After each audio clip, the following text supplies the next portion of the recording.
اعوذ باللہ من الشیطان الرجیم بسم اللہ الرحمن الرحیم الا بذکر اللہ تطمئن القلوب صدق اللہ العظیم وصدق رسولہ النبی الکریم ان اللہ وملائکتہ یصلون علی النبی یا ایہا الذین آمنوا صلوا علیہ وسلموا تسلیما اللہم صل علی سیدنا و مولانا محمد معدن الجود والکرم وآلہ وصحبہ وبارک وسلم۔ بندہ مومن اللہ کا بندہ ہے، رسول کائنات صلی اللہ تعالی علیہ وسلم کا غلام ہے۔ اپنے اپنے ذہن کے مطابق، اپنی اپنی طبیعت کے مطابق اور اپنی اپنی سوچ کے مطابق لوگ اپنے آپ کو اچھا بتاتے بھی ہیں، اچھا کہتے بھی ہیں، اچھا سمجھتے بھی ہیں، اپنے ترجیحات طے کر لیتے ہیں، خود ہی ان پر پابند ہو جاتے ہیں، خود ہی قائل ہو جاتے ہیں کہ چونکہ میرے اندر یہ صفات ہیں لہٰذا میں اچھا ہوں۔ کچھ لوگوں کا یہ کہنا ہوتا ہے کہ رزق چونکہ حلال کماتا ہوں لہٰذا بہت ہی اچھا ہوں، ماں باپ چونکہ میرے مجھ سے خوش ہیں لہٰذا بہت ہی اچھا ہوں۔ 5 نمازیں پڑھنے والا بھی اپنی تئیں اپنے آپ کو مطمئن کر لیتا ہے کہ شاید میں سب سے اچھا ہوں۔ تو مختلف قسم کی چیزیں لوگ بنا کر کے اپنے آپ کو اچھا گردانتے ہیں، اچھا کہتے ہیں۔ کچھ لوگوں کا یہ کہنا ہے کہ سوسائٹی میں جو لوگ کسی قسم کی کو خدمت کر لیتے ہیں، کسی غریب کا بھلا کرتے ہیں، کسی مسکین کے یتیم کے کام آتے ہیں، وہ اچھے ہیں۔ سب سے زیادہ بہتر یہ نہیں کہ اللہ کے قرآن سے پوچھ لیا جائے اچھا کون ہے، کون سی ایسی خوبیاں ہیں جو انسان میں پائی جائیں تو انسان مومنوں والی صفات رکھتا ہے۔ تو قرآن مجید نے بالکل شروع میں کہا کہ الف لام میم ذالک الکتاب لا ریب فیہ۔ یہ الف لام میم تو حروف مقطعات ہیں، ان کا معنی اللہ تبارک و تعالی بہتر جانتا ہے یا وہ جانتے ہیں جسے میرا رب بتا دے۔ ذالک الکتاب لا ریب فیہ، فرمایا یہ وہ بلند مرتبہ کتاب ہے جس میں کوئی شک نہیں۔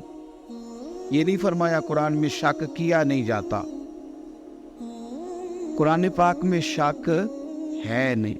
اگر کوئی شک کرتے تو اس کے دماغ میں شک ہے، اس کے ذہن میں شک ہے، اس کے باطن کے اندر فطور ہے۔ قرآن میں شک نہیں۔ ھدی للمتقین، قرآن ہدایت ہے پرہیزگاروں کے لیے۔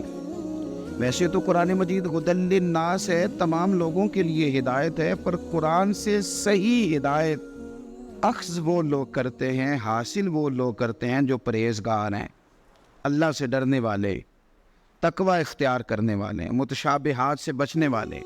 جہاں جانے کا اللہ نے حکم دیا ہے وہاں جاتے ہیں، اور جہاں جانے سے مالک نے روک دیا ہے وہاں سے رک جاتے ہیں۔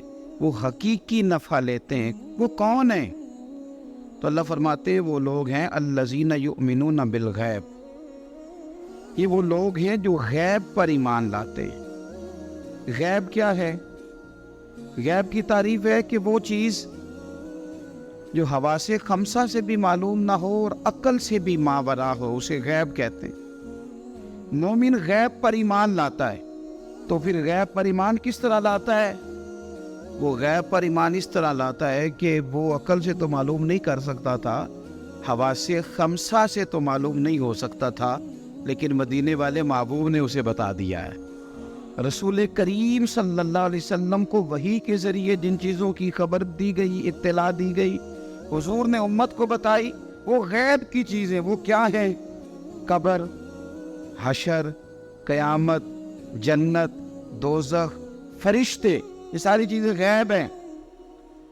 مومن ان پر ایمان لاتے ہیں اور ایمان کامل رکھتے ہیں اور یقین رکھتے ہیں، اور یہ یقین مومن کی اخلاقی پوزیشن کو بلند کر دیتا ہے۔ جب اسے پتا ہوتا ہے کہ قبر میں جاؤں گا، حساب کتاب ہوگا، تو زندگی محتاط گزارتا ہے۔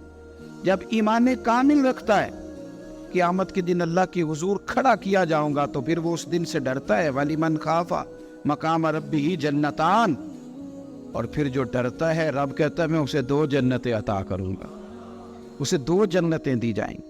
تو پہلی ان کی صفت مومن کی وہ غیب پر ایمان رکھتا ہے.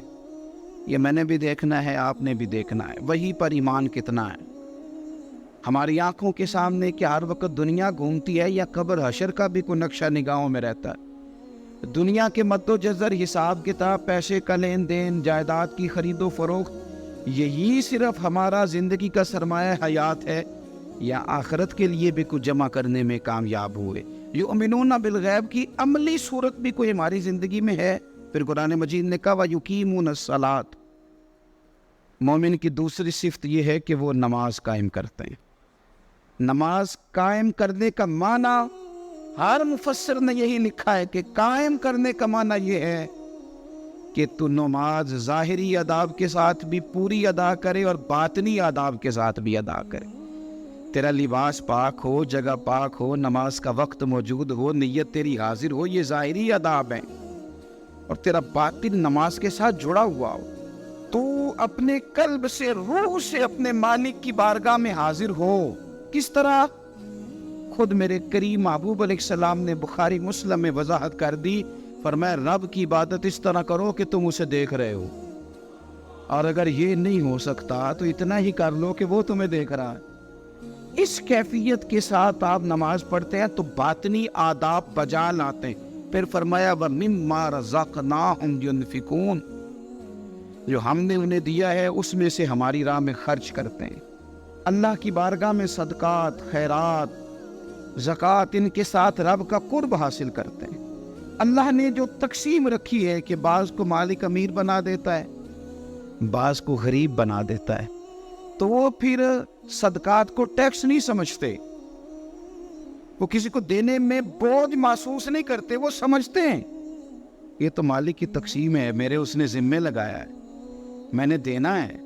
وہ سمجھتے ہیں کہ اللہ تبارک و تعالیٰ نے فضل کے ساتھ میرے ذمہ لگایا تھا کہ میں جاؤں اور اللہ کے کچھ بندوں کو میں اللہ کے دیے ہوئے رزق سے دوں. کچھ مفسرین نے یہاں بات کو اور کھولا ہے، وہ کہتے ہیں رزق سے مراد ہے جو بھی اللہ نے دیا ہے. پیسے دیے ہیں تو وہ اللہ کے رستے میں دے، علم دیا ہے تو اسے بانٹے.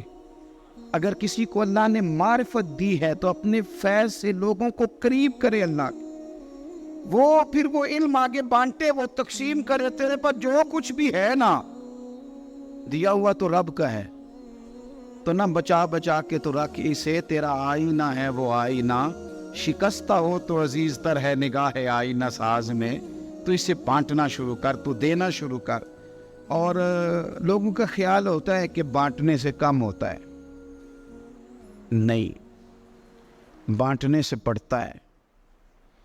کنویں سے سارا پانی نکال لو تازہ آ جاتا ہے، شرط یہ ہے کہ سارا نکل جائے.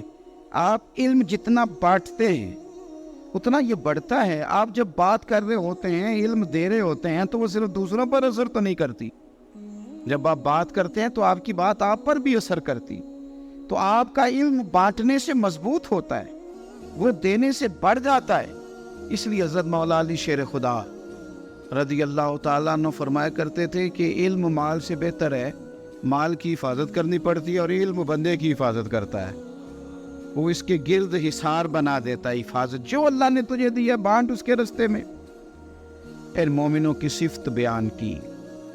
ایک تو یؤمنون بالغیب، غیب پر ایمان رکھتے ہیں، وَيُقِيمُونَ الصَّلَاةَ، نماز قائم کرتے ہیں، وَمِمَّا رَزَقْنَاهُمْ يُنْفِقُونَ، جو ہم نے انہیں دیا ہے ہمارے راہ میں خرچ کرتے. اور پھر فرمایا وَالَّذِينَ يُؤْمِنُونَ بِمَا أُنزِلَ إِلَيْكَ، اور جو ہم نے آپ کی طرف نازل کیا حبیب، وہ اس پر ایمان لاتے ہیں. کتاب کو، قرآن کو سینے سے لگا کے رکھتے ہیں، اس کے ایک ایک حرف کو وہ اپنے لیے دستور حیات سمجھتے ہیں، ایمان لاتے ہیں پختہ. وَمَا أُنزِلَ مِن قَبْلِكَ، اور اس پر بھی ایمان لاتے ہیں جو آپ سے پہلے نازل کیا گیا، آپ سے پہلے جو نازل کیا گیا اس پر بھی وہ ایمان لاتے ہیں. یعنی تورات ہے، زبور ہے، انجیل ہے، اگرچہ کتابیں بدلتی گئی ہیں پر اللہ کی کتابیں تو تھی، ان کے جو احکامات موجود تھے اس پر وہ ایمان لاتے، ایمان رکھتے. ایک بات اور بھی یہاں سے ختم نبوت کا مسئلہ بھی حل ہوتا ہے. کہا گیا ایمان دو چیزوں پہ ہے، والذین یؤمنون بما انزل الیک وما انزل من قبلک، ایک اس پر ایمان لاتے ہیں جو آپ پہ نازل ہوا اور ایک اس پر جو آپ سے پہلے نازل ہوا۔ یہ نہیں فرمایا کہ آپ کے بعد بھی کچھ نازل ہوگا، پہلے نازل ہوا جو آپ پر نازل ہوا، آپ کے بعد کچھ بھی نازل نہیں ہوگا۔ بتا دیا قرآن مجید نے یہاں کہ ختم ہو گئی بات، رسول پاک علیہ السلام پر بات ختم ہو گئی، نبوت کا سلسلہ رب نے ختم کر دیا، زندگیاں ختم ہوئی اور قلم ٹوٹ گئے، پر تیرے اوصاف کا ایک باب بھی پورا نہ ہوا۔ ختم کر دی بات یہاں مالک نے، ختم کر دی۔ اب یہ صفات جن لوگوں میں پائی جائے کہ ایمان بالغیب بھی ہو، نماز کا قیام بھی ہو، اللہ کے راستے میں خرچ بھی ہو، جو پہلے نازل کیا گیا اس پر ایمان ہو، جو حضور پر نازل کیا گیا اس پر ایمان ہو، تو رب کیا فرماتا ہے؟ فرمایا اولئک علی ھدی من ربہم، یہی لوگ ہیں جو اپنے رب کی توفیق سے ہدایت پر ہیں، اللہ کی طرف سے ہدایت پر ہیں، وَأُولَٰئِکَ هُمُ الْمُفْلِحُونَ، اور وہی لوگ ہیں جو دونوں جہانوں میں کامیاب ہونے والے، یہ کامیابی والے لوگ یہاں بھی اور وہاں بھی۔